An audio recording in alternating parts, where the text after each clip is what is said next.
Friends, అందరూ ఎలా ఉన్నారు? అందరూ బాగున్నారని కోరుకుంటాం. అయితే ఈరోజు వీడియో ఏంటంటే ఇంకొక కొత్త రెసిపీతో మేము ముందుకు వచ్చేసాం. అమ్మ ఈరోజు ఏం కర్రీ? ఈరోజు కర్రీ ఎండు చేపలు, మామిడికాయ, తోటకూర చూపిస్తాం. మామిడికాయ స్పెషల్, మెత్తళ్ళు, ఎండు నెత్తళ్ళు, తోటకూర, ఆనియన్స్ కలిపి రెసిపీ చేయబోతున్నా. చేసిన తర్వాత ఎలా ఉంటుందో మీరే కామెంట్ రూపంలో చెప్పండి ఫ్రెండ్స్. మా వీడియో ఎంతవరకు వెళ్తుందో కామెంట్, షేర్ చేయండి, సబ్స్క్రైబ్ చేయండి, మీరు పేరుతో సహా కామెంట్ పెట్టండి ఫ్రెండ్స్. ఇది కొత్తగా మేము ఛానల్ పెట్టాం, మా కోసం కొంచెం మీరు రిస్క్ చేసి నాకు సపోర్ట్ చేయండి ఫ్రెండ్స్. ఇదిగో ఈరోజు ఇప్పుడు ఈ కూర చేస్తున్నా, తయారు చేసే విధానం ఎలాగో చూపిస్తా వీడియోలో. ఆయిల్ పోసుకోవాలి.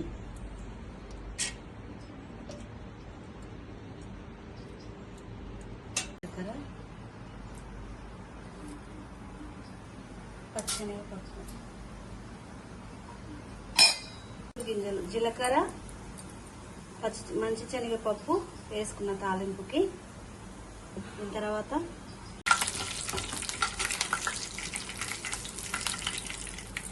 ఇవి ఫస్ట్ కొంచెం లైట్గా ఆయిల్ వేసి వేయించుకొని కడిగి పెట్టుకున్నా ఇవి ముందే.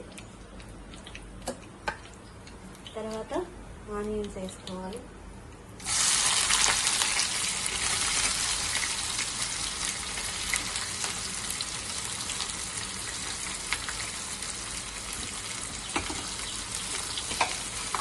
ఇది ఆయిల్లో మంచి వేగాలి.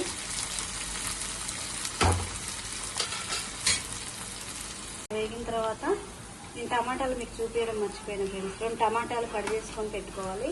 ఈ టమాటాలు వేసుకోవాలి. ఈ టమాటాలు సాఫ్ట్గా ఉడికిన తర్వాత, టమాటా వేసుకున్న తర్వాత చూడండి ఇలా సాఫ్ట్గా ఉడికిపోవాలి మెత్తగా. ఇలా గంట పెడితే ఇలా మెత్తగా ఉడికిపోవాలి. ఉడికిన తర్వాత మనం కడిగి శుభ్రం చేసుకున్న చేపల్ని వేయించుకోవాలి ఇందులో, ఈ ఆయిల్లోనే. నాకు వచ్చిన స్టైల్లో నేను చేస్తాను ఫ్రెండ్స్. ఇంకా దీన్ని ఎలా చేయాలో మీరు కామెంట్ రూపంలో కూడా నాకు చెప్పండి, నేను కూడా నేర్చుకుంటా.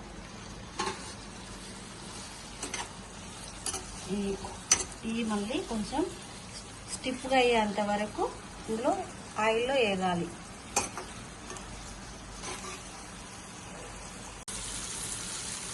ఇవి మనము ఇది వేసినప్పుడు స్టిఫ్గా రావాలంటే మూత పెట్టకూడదు ఫ్రెండ్స్. మూత పెట్టకుండా వేయించుకోవాలి. ఇది చూడండి ఎలా వేయిందో, స్టిఫ్గా అయినాయి.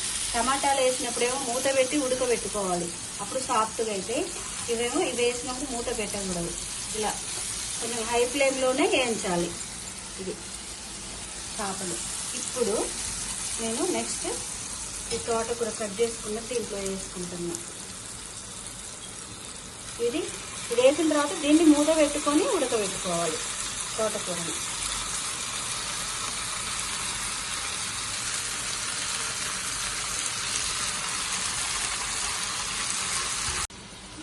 తోటకూర ఇలా వేగిపోవాలి ఫ్రెండ్స్. ఇలా వేగిన తర్వాత ఇప్పుడు, ఎందుకంటే తోటకూర కూడా ఆయిల్లో పచ్చివాసన పోయేంత వరకు మనం వేయించుకోవాలి. చిన్నపిల్లలు తినరు కదా తోటకూర, అంత ఇష్టపడరు. ఇలా చేస్తే చిన్నపిల్లలు కూడా తింటారు. తర్వాత అల్లం పేస్ట్,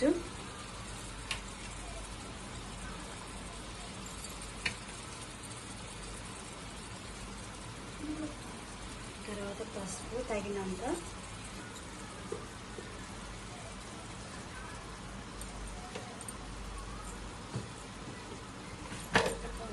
ఉప్పు ఫస్ట్ ఆనియన్స్ వేగేటప్పుడు వేసిన, అందుకే కొంచెమే వేస్తాను. మళ్ళీ చేపలలో ఉప్పు ఉంటుంది చూసుకొని మళ్ళీ వేద్దామని కొంచెమే వేసిన. ఇది కలుపుకోవాలి. ఇంకా కలుపుకొని మళ్ళీ మూత పెట్టి ఒక 2 నిమిషాలు మగ్గనివ్వాలి మంచిగా. వీటికి ఉప్పు కారం పట్టే వరకు మంచిగా మగ్గనివ్వాలి. ఇలా కలుపుకోవాలి. కలుపుకొని దీన్ని మళ్ళీ ఒక 2 నిమిషాలు మూత పెట్టుకొని మగ్గనిచ్చుకోవాలి. మామిడికాయ ఉట్టిగానే మెత్తగా ఉడికిపోయింది ఫ్రెండ్స్. 1 నిమిషంలో మెత్తగా ఉడికిపోయింది.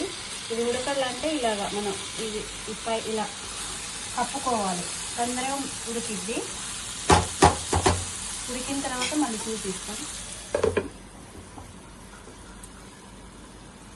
ముక్కలు వేసుకున్న తర్వాత మొత్తం కలుపుకొని ఇప్పుడు వాటర్ యాడ్ చేసుకోవాలి.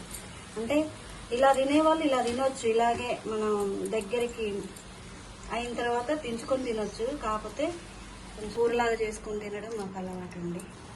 అందుకే కొంచెం నీళ్ళు యాడ్ చేస్తాను.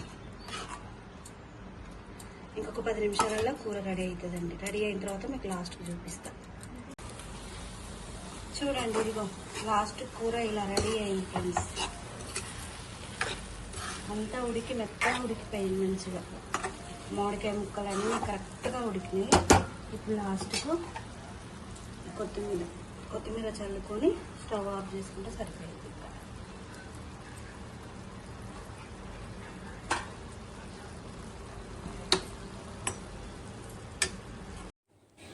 లాస్ట్కి కర్రీ చూడండి ఎలా ఉందో, గ్రేవీగా చాలా బాగుంది.